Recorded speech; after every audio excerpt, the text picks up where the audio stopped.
Picture this. You're sitting at the dinner table. Maybe you're 22, maybe you're 28, and your dad slides a piece of paper across to you. It's a budget, handwritten. Categories in neat little boxes. Rent, groceries, utilities, savings. And he says, this is how we did it. This is how you build a life. And you nod, because he's your dad, because it worked for him, because why would you question the person who figured it out before you? Fast forward 5 years. You followed the advice. You got the stable job. You avoided credit card debt. You even started that savings account he kept mentioning. And yet somehow, you still feel behind. Your parents owned a home by your age. They had 2 kids and a retirement account and a vacation fund, and you're sitting in a rented apartment wondering what you're missing. Here's what nobody's telling you. Your parents weren't smarter with money. They weren't more disciplined. They weren't better at budgeting or sacrifice or delayed gratification. They were playing a completely different game, and the advice they gave you was built for a world that no longer exists. My name is Nick, and I spend way too much time thinking about money, generational psychology, and why the financial playbook that worked perfectly for one generation can silently destroy the next one. If you've ever felt like you're doing everything right but still falling behind, make sure to hit that subscribe button and give this video a thumbs up if it ends up changing how you think about the advice you've been carrying around your entire adult life. Now, before we get into exactly why your parents' money advice is wrong, I want to be clear about something. This isn't about blaming your parents. They gave you the best information they had. They were genuinely trying to help. The problem isn't their intentions. The problem is that the economy they built their financial wisdom inside of looks almost nothing like the one you're trying to survive in right now. And nobody's talking about just how dramatic that difference actually is. Let's start with the biggest one, the one that changes everything once you really understand it. Home ownership. In 1980, the median home price in America was roughly $47,000.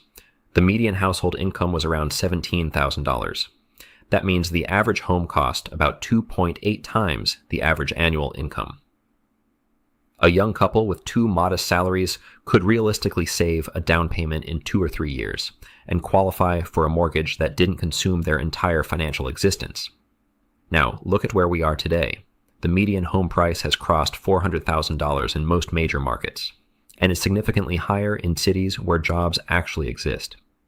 The median household income, even after decades of supposed wage growth, sits around $75,000. That means the average home now costs over 5 times the average annual income. In cities like San Francisco, Seattle, Austin, and New York, we're talking about 8, 10, sometimes 12 times annual income. Think about what that actually means in practice. Your parents needed to save roughly 1 year's salary for a down payment. You need to save the equivalent of 2 or 3 years of your entire gross income before taxes, just to get to the table. And while you're saving, home prices are outpacing wage growth so consistently that the finish line keeps moving further away with every year that passes. But here's the part that makes this even more complicated. And this is something that will probably surprise you.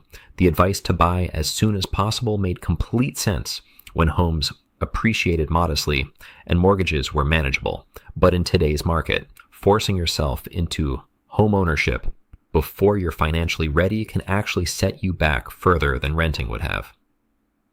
An overextended mortgage in an expensive market, with property taxes, maintenance costs, HOA fees, and insurance stacked on top, can consume so much of your monthly income that you have nothing left to invest, nothing left to build wealth with, nothing left to maneuver when life gets complicated.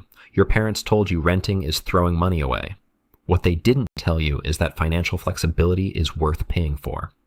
And in certain markets at certain moments, renting and aggressively investing, the difference is a mathematically superior path to wealth than stretching yourself into a mortgage you can barely afford.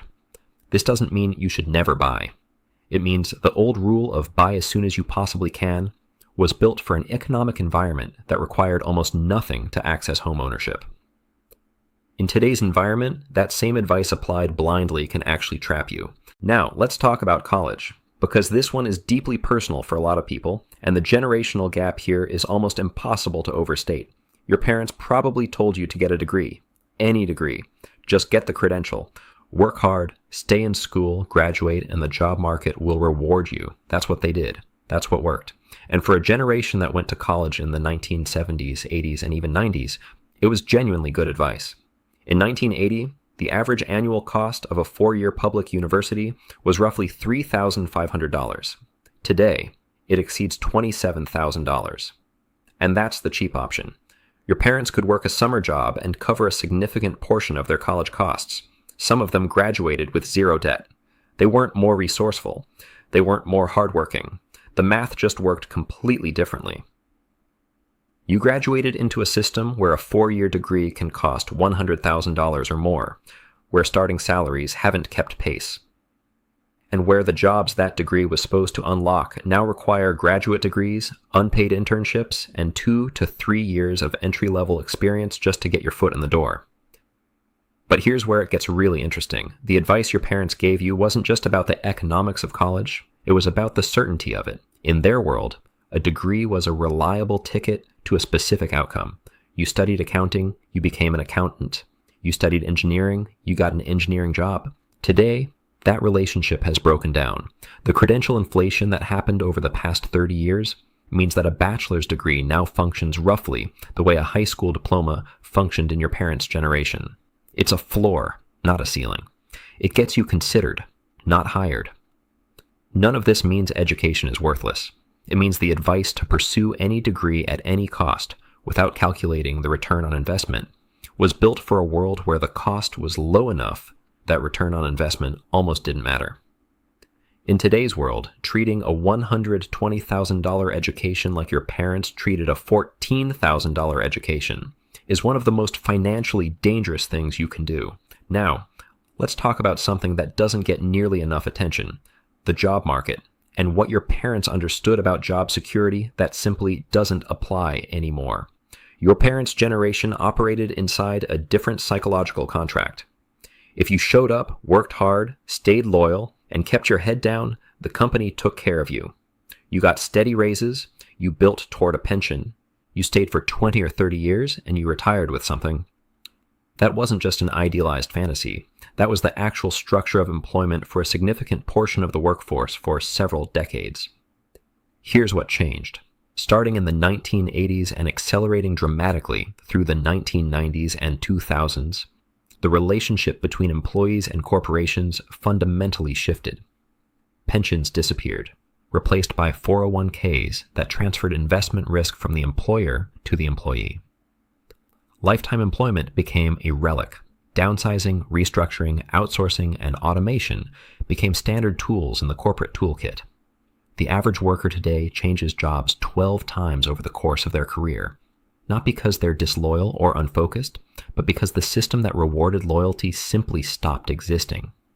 Your parents told you to find a good company and grow with it. What they didn't understand, through no fault of their own, was that they were describing a version of employment that was already beginning to disappear when they were giving you that advice. In your parents' world, the safest financial strategy was to be a reliable employee. Your income was predictable. Your benefits were stable. Your retirement was being funded by someone else. In today's world, the safest financial strategy is actually the opposite: building multiple income streams, developing marketable skills across categories, treating yourself as an independent economic unit rather than a dependent component of someone else's organization. This is the new financial safety net. The person who blindly follows the old advice is actually taking on enormous hidden risk. Because when that company restructures, and statistically it probably will at some point, they have nothing to fall back on. Your parents didn't need a side hustle. You might actually need one, not as a luxury, but as a risk management strategy. Now, here's something your parents almost certainly never had to think about. The concept of job hopping used to carry a genuine stigma. Don't jump around. It looks bad. Build loyalty, show commitment. But here's what the data actually shows. The average salary increase you receive by staying at the same company is 2 to 3% annually. The average salary increase you receive by changing jobs is between 10 and 20%. Over a 10-year career, the person who changed jobs every 2 to 3 years will often out-earn the loyal employee by $200,000 or more in cumulative income. The advice to stay put literally costs you money. But let's talk about something even more fundamental: interest rates. In the early 1980s, you could park money in a basic savings account and earn 8, 10, sometimes 12% annually. Your money literally grew by sitting still. The discipline of saving wasn't just psychologically virtuous, it was mathematically powerful in a way that required almost no sophistication. Your parents could build real wealth through disciplined saving alone. Today, you open a savings account and the bank hands you 0.5%, if you're lucky. Inflation is quietly eroding the purchasing power of every dollar sitting in that account. Your parents told you to save your money in the bank. What they didn't realize was that advice only worked because of an interest rate environment that has completely vanished. For your generation, leaving money in cash is a guaranteed slow loss when inflation is factored in. This is why the financial conversation for your generation has to center on investing. You have to put your money into assets that grow: equities, index funds, real estate, businesses, because leaving it in cash is a guaranteed slow loss. And here's the cruel irony. Your parents watched people lose everything in the stock market and pass that fear on to you as wisdom. Be careful. Don't risk your savings. The market is dangerous. For your generation, that same caution applied the same way will result in dramatically less wealth at retirement. The risk your parents were protecting you from has been replaced by a different risk that their advice doesn't even acknowledge. Your parents had pensions. You have a 401k where you are the investment manager, you choose the funds. You decide the allocation, you figure out the tax strategy. You do all of it, usually with zero training. The difference between a 401k holding high fee, actively managed funds and one holding low-cost index funds over a 40-year career can easily exceed $300,000. Most financial advisors were also legally allowed to recommend products that were good for their commission rather than good for you. Your parents told you to trust your financial advisor. The landscape they were describing looked very different from the one you're navigating now. Stop measuring your progress against your parents' timeline. They bought homes at 26 because homes cost 2.8 times annual income. You might buy a home at 34 because homes cost 5 times annual income. And that's not failure, that's adjusted math. Carrying the emotional weight of a timeline built for a different economy is one of the most underrated sources of financial anxiety for your generation. Treat education as an investment with a calculable return. Understand that investing is not optional, it is saving.